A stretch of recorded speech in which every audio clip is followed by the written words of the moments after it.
Мы заливались, чем мы только не заливались перед переездом. Здесь хорошая экология. Для меня важно, что здесь очень любят наших детей. Важно, что нас никто здесь не притесняет. Мы без тени страха и сомнений отправляем своих детей в школу. Божественная страна, земной рай. Легенда о Болгарии рассказывает, что когда Бог раздавал земли между народами, болгары работали в поле, и они последними пришли за своей землей. Но Господь распределил уже все. И он думал, что им дать, ведь у него же ничего не осталось. Поскольку болгары были известны своей добротой и трудолюбием, Бог решил подарить им часть своей земли – рай. И действительно, Болгария славится своей красотой и массой удивительных достопримечательностей. Страна с невероятной историей. Но действительно ли здесь жить лучше, чем дома? На этот вопрос нам ответят герои выпуска, которые переехали в Болгарию. Как здесь живут наши, истории переезда и что такое настоящая Болгария? Знакомьтесь, это Александр и Мария. 5 лет назад они с 2 детьми переехали в Болгарию из Казахстана. В Казахстане у них был успешный бизнес, связанный с организацией праздников. О жизни в Болгарии также расскажет Наталья. Она пенсионерка. 6 лет назад она переехала из Казахстана в Болгарию. Встретились мы с Натальей на мысе Калиакра. Чем вы занимались в Казахстане до переезда? До переезда у нас был бизнес, связанный с праздниками. Мы организовывали мероприятия, свадьбы, дни рождения. У меня техническая сторона, у Марии флористика, цветы. Очень интересно. Но помимо этого я 9 лет проработала в авиации, в наземной службе, регистрировала пассажиров, отправляла их багаж и так далее. А я диджей профессиональный. 20 лет, если не изменяет память, да. А почему вы уехали? В 2006 году я первый раз посетила Европу и влюбилась в нее. И уже тогда я поняла, что хочу переехать из Казахстана поближе к Европе. И мы выбрали Болгарию. Чем вы занимались в Казахстане до переезда? Я работала на заводе машиностроительном, а потом вышла на пенсию и попала сюда. Работала руководителем, как говорят, среднего звена. Ну, там, от мастера до начальника цеха и назад. Так, где-то так вот, по синусоиде. А почему вы решили переехать? Я вообще не решала. За меня решил Господь, скажем так. Просто здесь жил брат со своей семьей. Я приехала к ним в гости. Вот, и за 2 дня этот вопрос решился. Я за 2 дня купила здесь квартиру в строящемся доме. И пришлось переехать уже. Какой город в Болгарии вы выбрали и почему? Изначально мы планировали переехать в Софию, но так как у нас здесь жили друзья и живут, мы приехали на полгода в Варну, чтобы акклиматизироваться, да, провести здесь хорошо время. Мы приехали сюда в марте месяце и хотели адаптироваться, получить документы, а потом уже переезжать в Софию. И здесь Варна нас встретила так... С распростертыми, что называется, объятиями. Да. И благодаря тому, что здесь были люди, с которыми мы познакомились, и они оказали нам поддержку в первые месяцы, мы поняли, что нам нет смысла ехать в Софию, потому что здесь уже образовался круг общения. А еще мы поняли, что мы не променяем море ни на что. Да, изначально мы не понимали вообще всю прелесть жизни на море. А после того, как прожили здесь весну и лето, мы осознали, что лучший город в Болгарии для жизни – это город Варна. Точно. А я тоже, опять же, не выбирала. За меня все сделал Всевышний. Просто здесь жил брат со своей семьей, и поэтому оказалось, что это лучший выбор Варна. Потому что я ездила тут по Болгарии, в разных городах была. По-моему, Варна – это прекрасное место. А что вы можете рассказать об этом месте? Калиакра? Ну, это божественное место.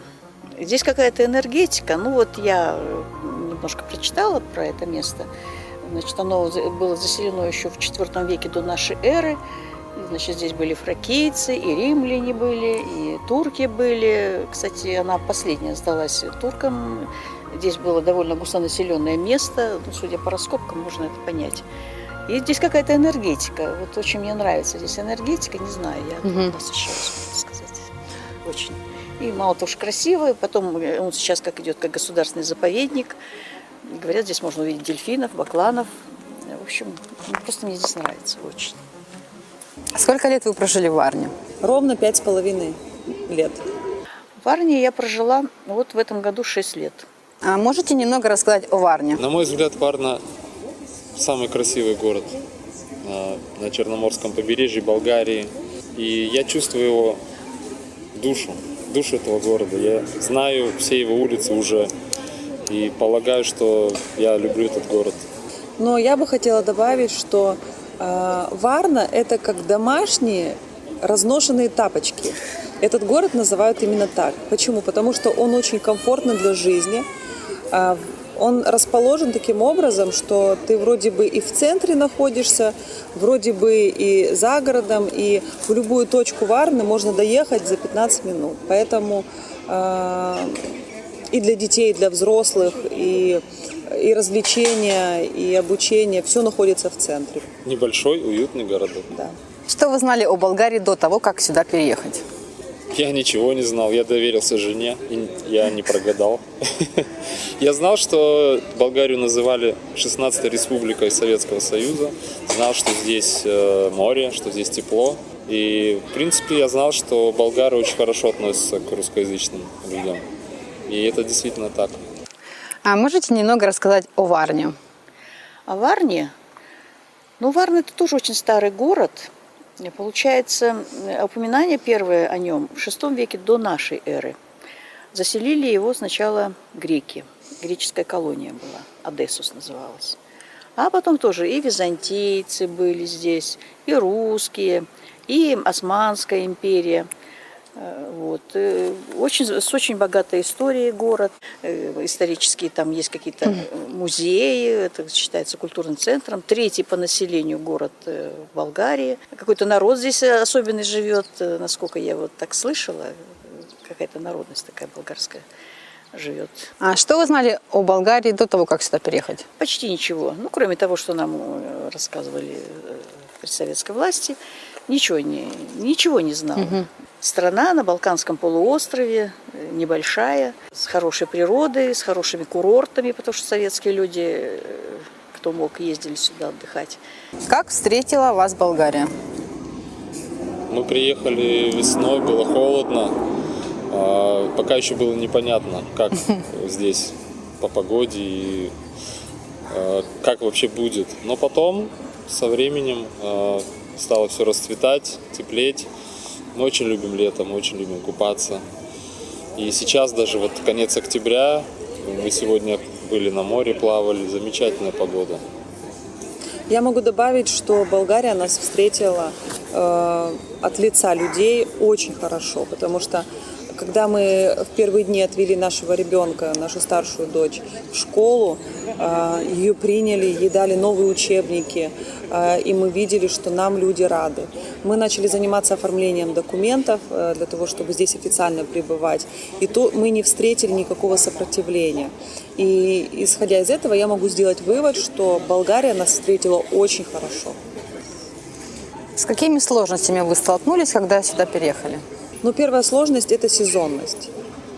Учитывая то, что мы профессиональные организаторы праздников, а праздники здесь в основном это летний период, первая, самая большая сложность была осенью 2016 года, когда мы прожили весну и лето, и был хороший сезон, были проекты, мы уже начали работать, организовывать праздники, мероприятия.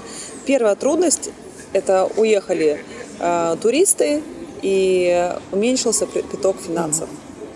Это была первая трудность. С какой суммой денег вы приехали в Болгарию? 10 тысяч. Чего? 10 тысяч евро. А как вас встретила Болгария? Нормально она меня встретила.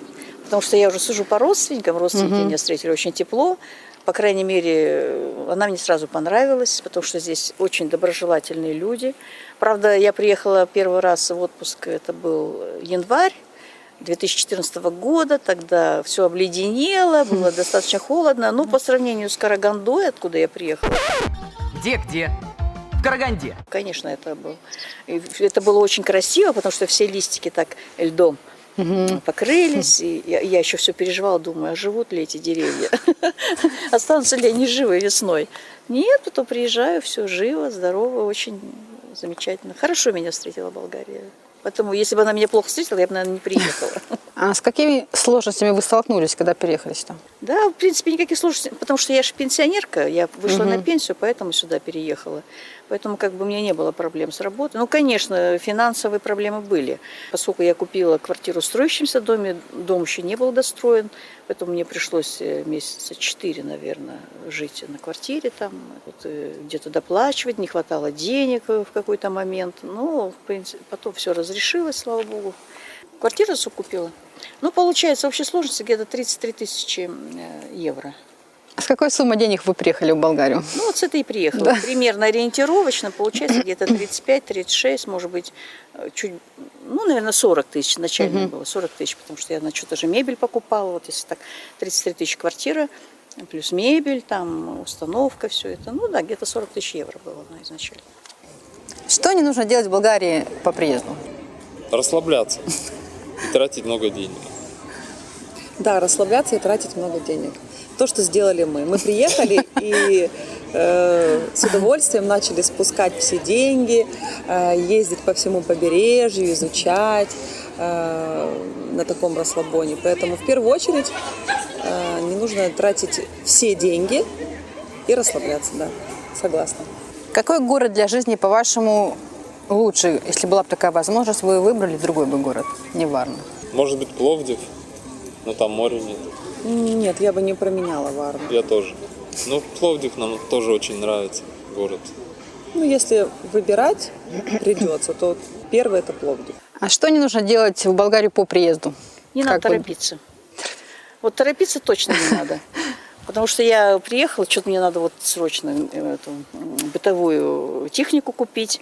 Сейчас я очень сожалею, что я ее купила, потому что купила далеко не самые лучшие. Вот, причем бэушные, хотя цены были вроде как бы нормальные. Ну, короче, я поняла, что не надо торопиться. Надо осмотреться, надо все. Потому что выбор здесь очень большой. И жилья, и всякой техники, и мебели, самое главное, очень много. Не надо торопиться. И все потом с опытом все это придет. А какой город, по вашему мнению, лучше, если была бы такая возможность, ну, для жизни лучше? Вы бы какой бы выбрали город? Ой, наверное, я бы сейчас уже из Варны никуда не уехала. Хотя мне здесь все нравится. Вот я была во многих городах Болгарии.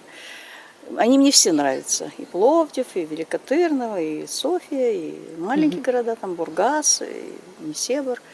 Но Варну я, пожалуй, уже не понимала ни на что. Мне очень нравится Варна. У вас был какой-то план для семьи на первый год?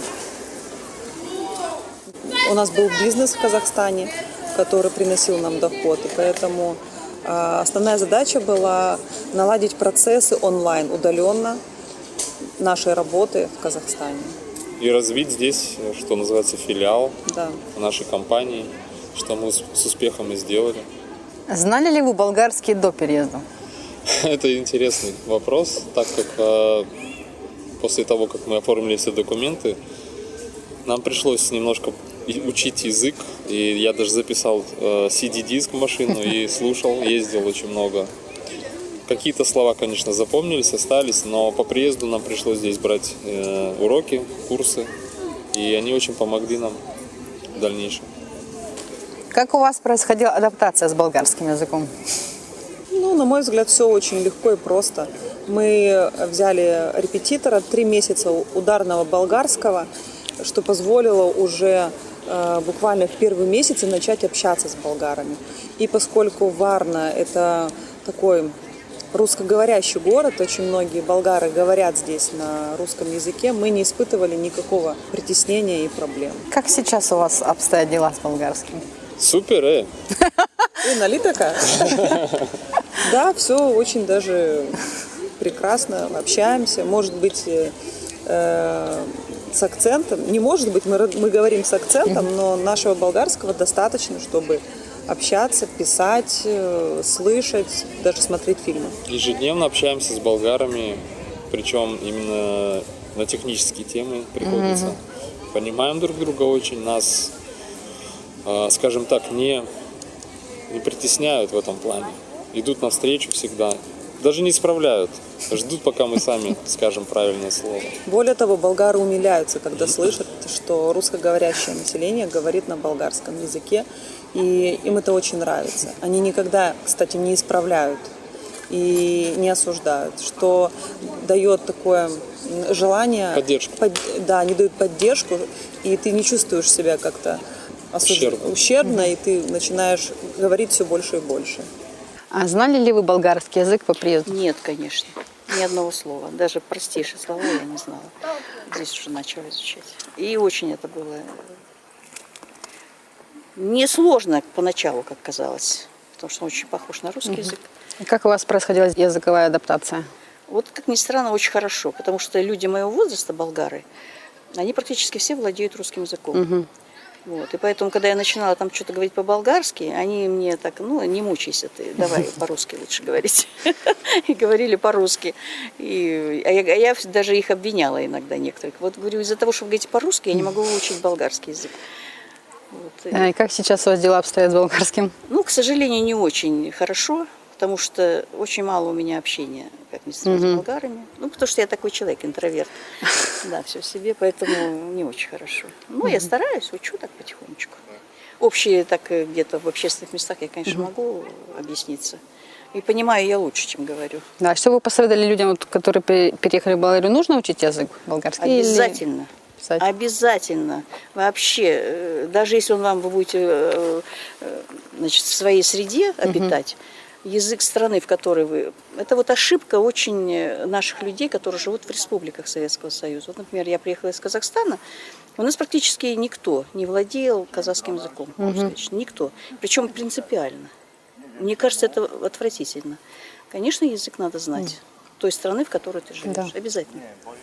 Сколько нужно денег в месяц, чтобы здесь комфортно жить? Я думаю, что на семью из 4 человек, 2 взрослых, 2 детей, 2500–3 тысячи евро – хорошая сумма для того, чтобы жить комфортно. Платить по всем счетам. Да, платить по счетам. Заправлять машины. Путешествовать по Болгарии. В общем, ни в чем себе не отказывать. Здесь можно открыть свой бизнес или найти работу? Если да, то сложно ли это? Здесь очень легко открыть свой бизнес и найти работу. Главное было бы желание. Сколько нужно денег, чтобы здесь жить комфортно? Я могу говорить только про себя. Мое такое субъективное мнение, поскольку я пенсионерка, мне много не надо. Конечно, с молодежью я не могу сравниться. Я веду учет своих расходов, поскольку пенсия у меня, прямо скажем, не фонтан. Могу уложиться в 400 левов, но если нормально, значит 600 левов. Вот в 600 левов я укладываюсь нормально, так, чтобы не сильно экономить. 600 левов мне достаточно. В идеале, 800 левов я бы жила роскошно. Поэтому, когда приезжают сюда Западной Европы, я думаю, они здесь очень хорошо себя чувствуют в своей пенсии. Чем вы занимаетесь в Болгарии в получении дохода? Я веду деятельность сейчас через интернет. Долгое время я работала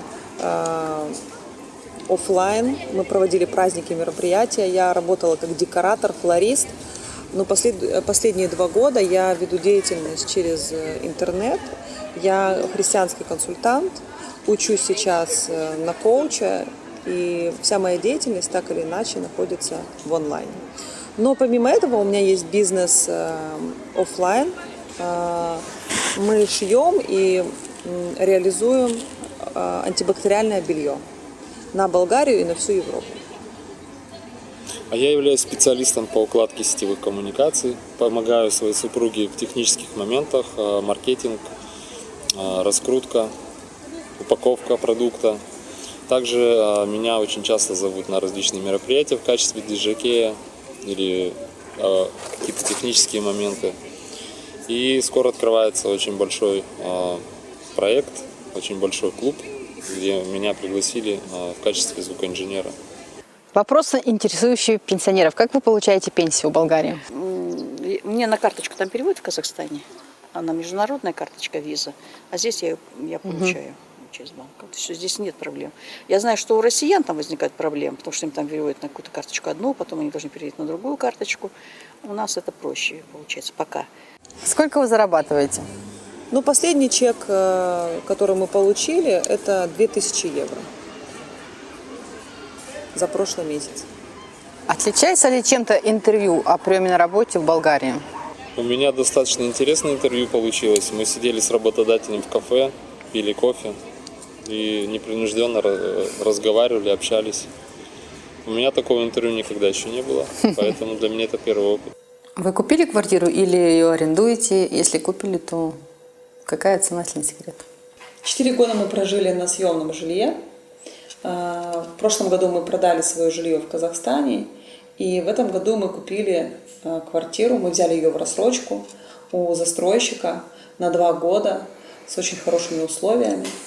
И сейчас эта квартира принадлежит нам. Мы сделали в ней сами ремонт. А какая цена квартиры? если- Цена вопроса? Цена вопроса, да. В марте месяце эта квартира стоила 700 евро за квадрат. за квадрат. Через 5 месяцев эта квартира стоит 850 евро за квадрат. Наша квартира в среднем 100 квадратов. Вопрос по затратам. Сколько обходится такса поддержки? Порядка 30 евро. 30 евро в месяц. Да. Это такса поддержки нашего жилого комплекса. За электричество летом мы платим в среднем 30 евро, зимой 60-70 евро. Но поскольку на сегодняшний день октябрь 2021 года, электричество повысилось в цене, наверное, цена будет в 2 На раза. 50%. Да, цена будет выше. За интернет мы платим, грубо говоря, 10 евро В месяц. в месяц. За телефоны, за 3 номера телефона мы оплачиваем 30 евро. А за воду? За воду в месяц где-то 20 евро. Ну, питание. На питание? Питание. Один поход в магазин обходится примерно 30-50 евро. Таких походов у нас где-то штук 8-10 Месяц. в месяц. Вопрос по затратам. Сколько получается у вас на коммунальные услуги? Ток, вода коммунальные услуги? и питание. Так, ну вот летом получается где-то 70 левов, а зимой где-то 110-120 получается левов. Вот. На питание 250-300 левов. Так. Вот такие расходы в среднем. Одежда, конечно, там вообще минимальная. Я поэтому плачу только коммунальные и налог. Вот если раз в год налог плачу, и все. Налог был 216 левов где-то. Это в районе. год? В год, ага. Ну вот сейчас чуть меньше, потому что у меня одна квартира. Вот я раньше просто об этом не знала. Вот оформила в этом году, и уже так в 2 раза меньше получается. Я очень часто в последнее время сталкиваюсь со стоматологией. И у меня довольно-таки приятные впечатления. Здесь хорошо работают люди и качественно делают все. Слава Богу, за 5 лет у нас не было необходимости обращаться к врачам. Были какие-то плановые осмотры, так, чтобы мы лечились. У нас не было своего опыта, но по опыту наших друзей, которые лежали в больнице, у которых были операции, какие-то сложности, то я хочу сказать, что здесь все достаточно на хорошем уровне. Если не в Варне, то можно поехать в Софию. Здесь делают сложные операции, онкологические, вырезают какие-то там опухоли, делают различные операции. Вставляют на место кости. Да, то есть у меня отзывы лично хорошие среди моих друзей, знакомых. Ну, с медициной так, очень поверхностно. Просто я когда получила травму, вот я работала горничной в отеле, и там связки порвала на пальце. И мне попался очень хороший врач, очень внимательный, он мне дал советы. Правда, никакого лечения не приняла, просто он мне сказал купить, как это называется? Шина типа? Да, типа шина. Ну, Вот. Очень внимательный парень, понравился мне. И во 2-й раз я когда тоже упала и попала, уже, я сейчас, поскольку имею уже долгосрочное пребывание, у меня есть личный лекарь. Вот. Ну, тоже так, Слава богу, пока я серьезно не болею. Слава богу. Как с климатом в Болгарии? Вам он подошел? Нам подошел климат, так как он очень похож на наш, где мы жили в Казахстане. Единственное, что здесь нет снега и не такие морозы зимой. А так, в принципе, все очень похоже. Ну, здесь гораздо больше солнечных дней, чем в Казахстане. И, конечно, то, что нет снега, здесь нет, как Александр сказал, здесь нет таких морозов. Но мне здесь не подошло то, что здесь нет центрального отопления. За счет этого, ну, скажем, 3 месяца в году мы живем в таком достаточно неприятном состоянии холода, потому что квартиры отапливаются либо климатики, это кондиционеры, либо батареи электрические. То есть ими сложно протопить квартиры. Но опять же, все в сравнении с Казахстаном. И поэтому мы живем в ожидании весны. Ой, замечательно. Замечательно подошел. Я когда жила в Казахстане, у нас, значит, летом плюс 45, зимой минус 45 с буранами и метелями. Очень любила я зиму. Снег, очень много снега. И я все время думала, как люди без снега живут, какая зима без снега. А здесь снега мало, и я поняла, что это очень замечательно, что нет снега. Если есть там, ну, выпадет там на недельку, и хватит, вполне достаточно. Климат мне очень нравится. Продукты питания здесь хорошие, есть ли выбор? Очень хороший, я очень доволен. Все свежее, все качественное. Фрукты, овощи всегда свежие, в большом количестве. Круглогодично причем. Да. Нам очень нравится все здесь. Большой выбор, европейские продукты, Болгарские любые продукты. продукты, на любой вкус, все, что хочешь, можно найти. Да. Овощи, фрукты, мясо, молочные изделия. Все очень хорошего качества. Да, меня вполне устраивает. Ну, потому что я уже, опять же, не хочется мне ссылаться на возраст, но есть продукты, которые мне есть просто вредно. Допустим, сладостей много, поэтому я их практически не беру. Мясные продукты тоже по минимуму, колбасные тоже не беру практически. Ну, сыр очень вкусный здесь. Овощи, фрукты – это вообще не всякой конкуренции. Поэтому, нет, мне очень нравится, не знаю, меня устраивает вполне. Как обстоят дела с безопасностью? Безопасно ли ночью гулять в Болгарии? Знаете, это очень хороший вопрос. Так как я всем своим друзьям рассказываю, что мы без тени страха и сомнений отправляем своих детей в школу. Они могут сами возвращаться, они путешествуют по городу на автобусе. И мы всегда знаем, что они вернутся. И никаких проблем с этим нет. По крайней мере, в Варне. Ну, что касается нас, то меня не пугают, допустим, ночные прогулки по тому же самому Приморскому парку. То есть за 5,5 лет не было никаких приключений. Я считаю, что здесь очень комфортно, и это отмечаю не только я, это отмечают наши друзья. И более того, здесь полиция, которая действительно охраняет и которая помогает. Вот недавно на Медне у нас украли велосипед у сына, и мы написали заявление. Наш сын позвонил в полицию, сам причем, ему 10 лет, позвонил в полицию. Полицейский снял показания по велосипеду, заполнил протокол, попросил расписаться нашего сына. Нам выдали квиточек. И через 4 или 3 дня, уже не помню, нам позвонили и сказали, что нашли наш велосипед. Я не думала, что это возможно, но у них очень большой процент находок различных вещей, телефонов, велосипедов и так далее. А есть ли коррупция в Болгарии, на ваш взгляд? Коррупция есть везде, но, на мой взгляд, не в таких размерах, как в больших государствах. Лично я не сталкивался на своем опыте, но наслышан, что есть. Как обстоят дела здесь с безопасностью? Гулять в вечернее время безопасно? Конечно, просто чудесно. Я первое время, как-то вот, особенно когда идет стайка молодых людей, я все время напрягаюсь. У нас все-таки очень опасно, у нас люди довольно агрессивны. А здесь, а потом мне когда уже сказали мои родные, расслабься, здесь все абсолютная безопасность, ну просто удивительно. Люди, молодые люди очень вежливые, всегда уступят тебе дорогу. Нет, безопасность почти идеальна. Ничего, я здесь уже не боюсь сейчас, могу ночью ходить без проблем. А в Караганде я ходила с перцовым баллончиком. Да. Да. Есть ли в Болгарии коррупция, на ваш взгляд? Ну, хотела бы я видеть такую страну, где нет коррупции. Во всякой стране есть коррупция. Где есть деньги, там есть и коррупция. Ну, я лично с ней не сталкивалась. Потом я, извините, здесь человек, как говорится, чужой. Поэтому, что надо, я плачу. С меня взятки еще никто не требовал.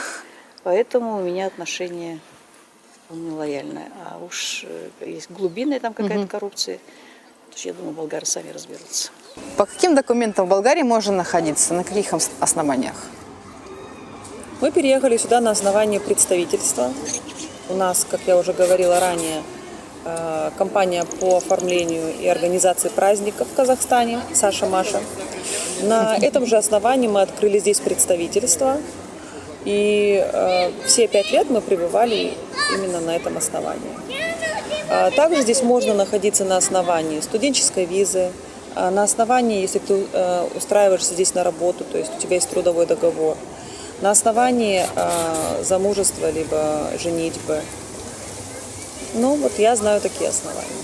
Сначала в ВНЖ было временное проживание, но поскольку я пенсионерка, мне, конечно, гораздо проще. Вот пенсионное удостоверение показала, и все, я могу здесь проживать. Есть жилье, или ты снимаешь жилье, или у тебя свое собственное жилье. Должна прописка быть обязательно.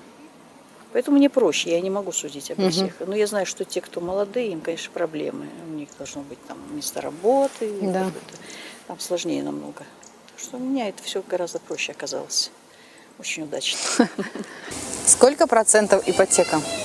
2-4% годовых.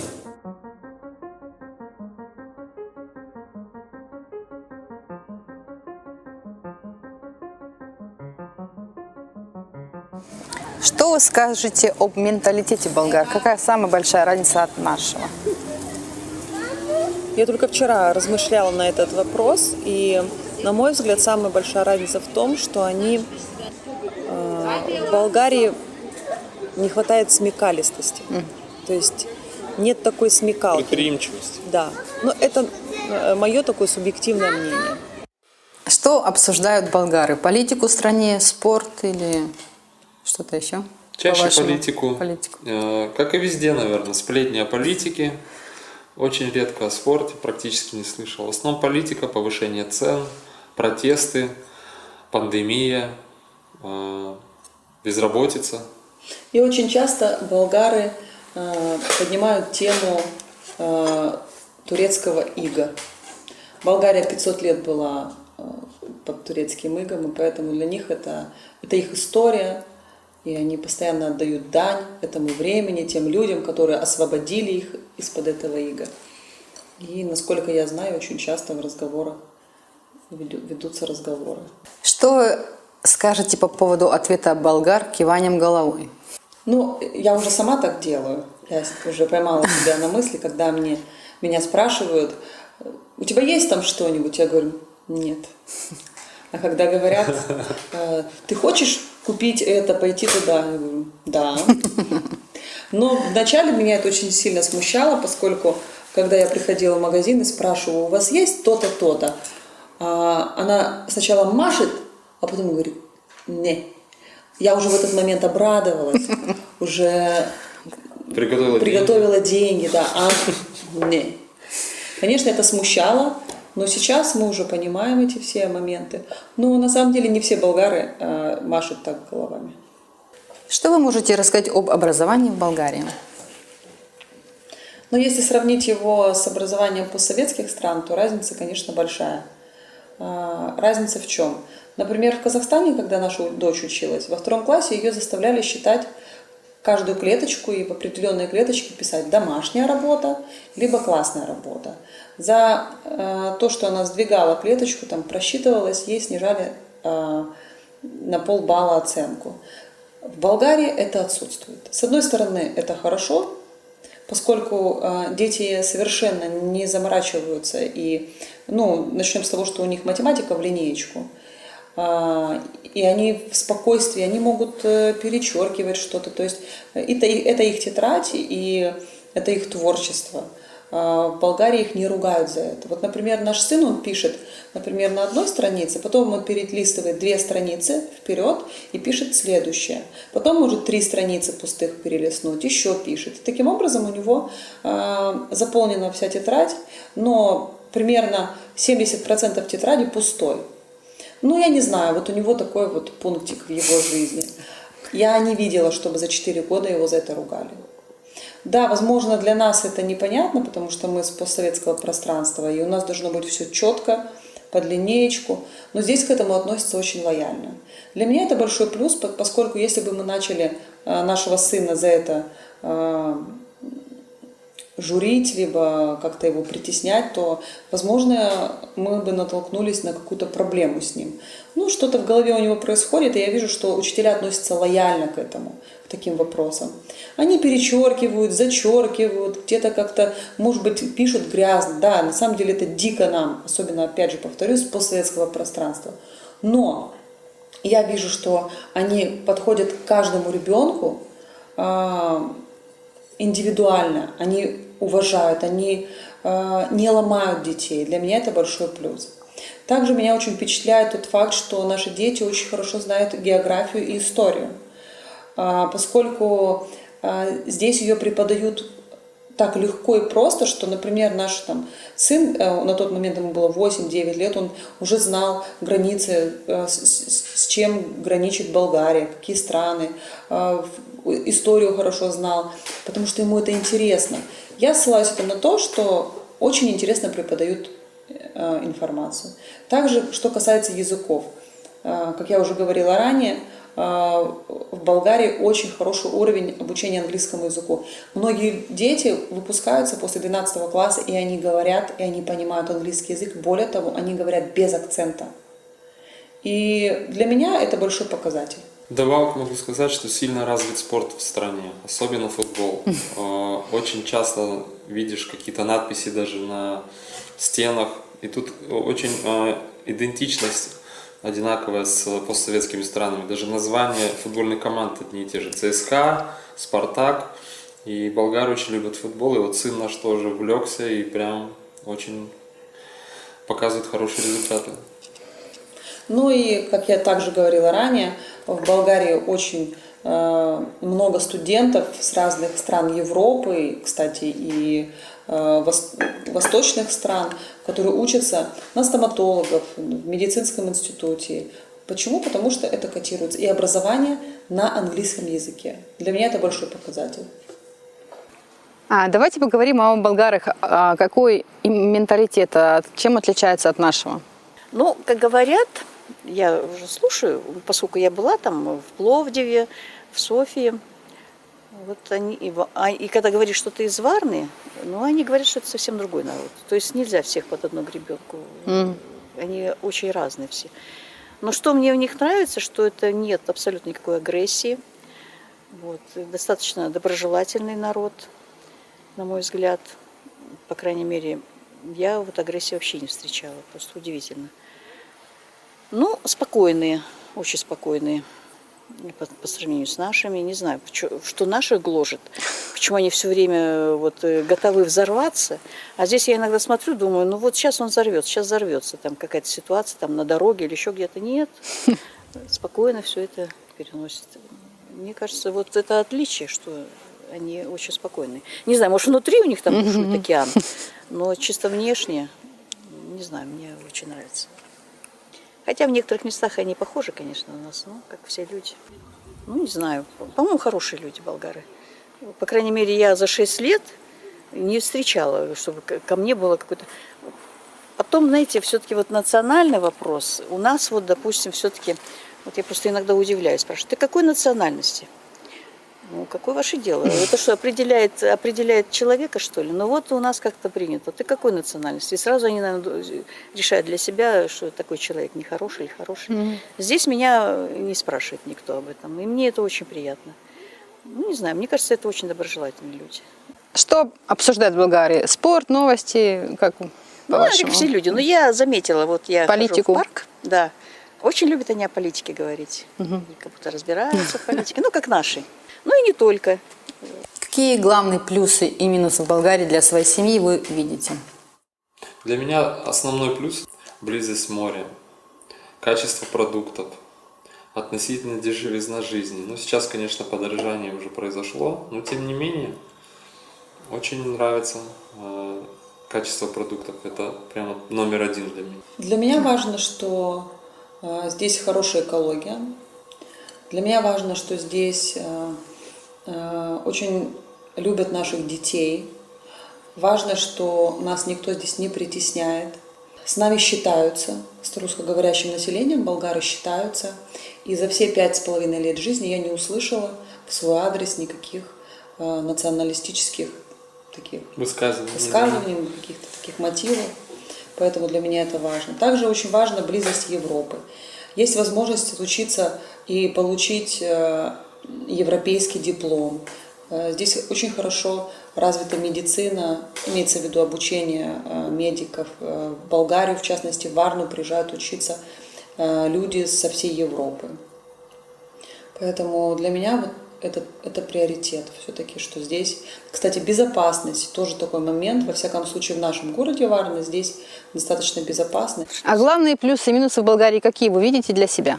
Климат, природа, люди. Ну, в общем, это все плюсы. Когда я жила в Казахстане, я почему никуда не собиралась ехать, потому что я нигде не была за границей. А когда я приехала сюда, значит, в Турции я была 3 раза, в Италию мы съездили, в Китай, даже в Китай я поехала отсюда, а не из Казахстана, хотя там вроде бы ближе, да. Потом в Румынии была. То есть здесь, если бы сейчас не эта пандемия, можно было еще куда-нибудь съездить. У меня появился стимул учить языки какие-то. Я даже там начинала итальянский, английский. Ну, возраст уже не тот, конечно. Главное было бы желание. Да, по-любому очень. можно. Главное, здесь всё действительно выучить. появились желания что-то делать, творить, потому что здесь я начала там что-то плести, что-то заниматься каким-то творчеством. А в Казахстане только работа, потому что это была тяжелая работа. Поэтому, да, располагает эта страна. А минусы? Ну вот минусы, это опять же идет с родины, так сказать, это, конечно, недостаток средств. Вот и все. А так меня все устраивает вполне. Вы можете сказать пару слов о Болгарии? Да, могу сказать. Прям кучу разных парафраз. Что это божественная страна, земной рай. В общем, очень красивая страна. Вы собираетесь здесь жить и дальше? Поделитесь своими планами. Ну, как говорится, мы предполагаем, а Бог располагает. Поэтому это же зависит еще от финансовой составляющей, поскольку я получаю пенсию не немецкую и не английскую, а советскую, то это будет зависеть, конечно, от того, смогу ли я здесь на эти средства существовать. Вот и все. Конечно, мне бы очень хотелось здесь остаться, потому что мне здесь очень нравится. Очень-очень. Вы можете в пару словах рассказать о Болгарии? Солнце, море, пляж, воздух. Нет снега, потому что я в Казахстане намерзся, морозы. Не замерзает топливо в машинах. Так что сибиряки, езжайте спокойно. Я что могу отметить? Это уют. Это летом море, зимой, кстати, снег. Поскольку я лыжница, я люблю кататься на лыжах, и практически на всех курортах я была и каталась. И Болгария – это очень хорошее место, где можно научиться кататься и продолжать кататься. Здесь различные есть трассы. Поэтому в Болгарии есть все. Хочешь море, хочешь горы, хочешь термальные источники. И эта страна очень красивая. В нашем городе очень много вечно зеленых деревьев, что придает такую свежесть городу и уют. Ты как флорид говоришь сейчас. Да. А еще это безопасность. И я бы еще отметила богатая история, потому что Болгария – это место, откуда пошло, можно сказать, христианство уже на территорию Руси и так далее. А что вы посоветуете все-таки тем, кто решил переехать? Стоит ли переезжать в Болгарию или нет? Однозначно стоит. Самые лучшие фрукты только здесь. Самые лучшие условия для перемещения Документы оформляются очень быстро.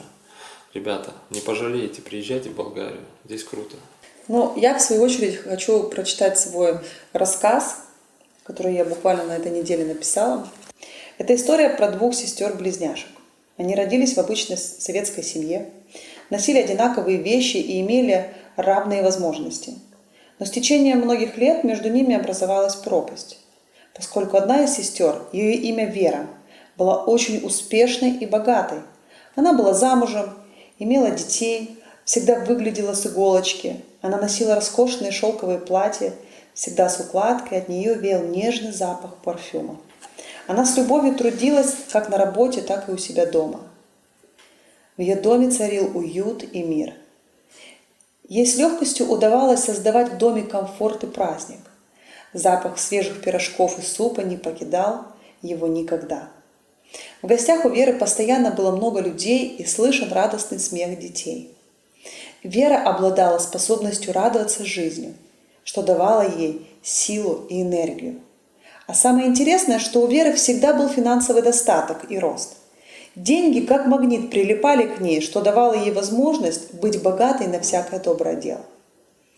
Сестра же ее, Надя, в точности наоборот прожила вечно недовольную жизнь.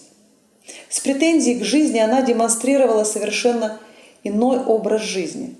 Ее жалобы на страну, близких, родных, друзей и знакомых не сходили с ее уст. Она была одинока и озлоблена на весь мир. Вместе с этим она жила скромно и серо, гостей она не жаловала, поскольку готовить она особо не любила. Да и уборку после них надо проводить, говорила Надежда. А убираться ей уже очень не нравилось. С мужчинами у нее особо не клеилось. Нищеброды, говорила она, одни попадаются. Соответственно, детей у нее тоже не было. Надя была абсолютно одинока. Денег ей вечно не хватало. Обвиняла страну, систему, из-за которой у нее не складывалось отложить денег и иметь подушку безопасности. «Жизнь несправедлива», — говорила она, поскольку верила, что все уже Богом предопределено. Она верила, что все можно изменить благородный мужчина, который однажды ворвется в ее жизнь и все перевернет с головы на ноги. В 90-х случилось этим двум сестрам бежать из страны за океан. По политическим причинам Вера и Надя лишились всего, что они нажили за свою жизнь. Жилье, деньги, статус, возможности – они потеряли все и бежали из родной страны. Их приняла страна иммигрантов и довольно большую оказала поддержку. Каждой из сестер выдали квартиру и минимальное пособие, которое позволило не свести концы с концами. Обе сестры оказались на равных условиях, в равной степени обнуленные и разоренные, и в то же время с абсолютно одинаковыми возможностями. Прошло несколько лет со дня переезда двух сестер на новую родину. И что мы видим? Вера все так же успешна, у нее уютный дом, гости, вкусная еда и финансовый успех. Надежда все так же несчастна и недовольна. Живет в своей квартире и ждет того единственного, который придет и все исправит. Но принца так и нет. Браво, браво. Поэтому переезжать вам или не переезжать – это уже ваше решение. Я благодарна нашим героям, которые искренне рассказали о жизни в Болгарии. И благодарна вам за то, что вы до конца досмотрели это видео. Пожалуйста, пишите о ваших впечатлениях в комментариях и ваши вопросы. До новых встреч!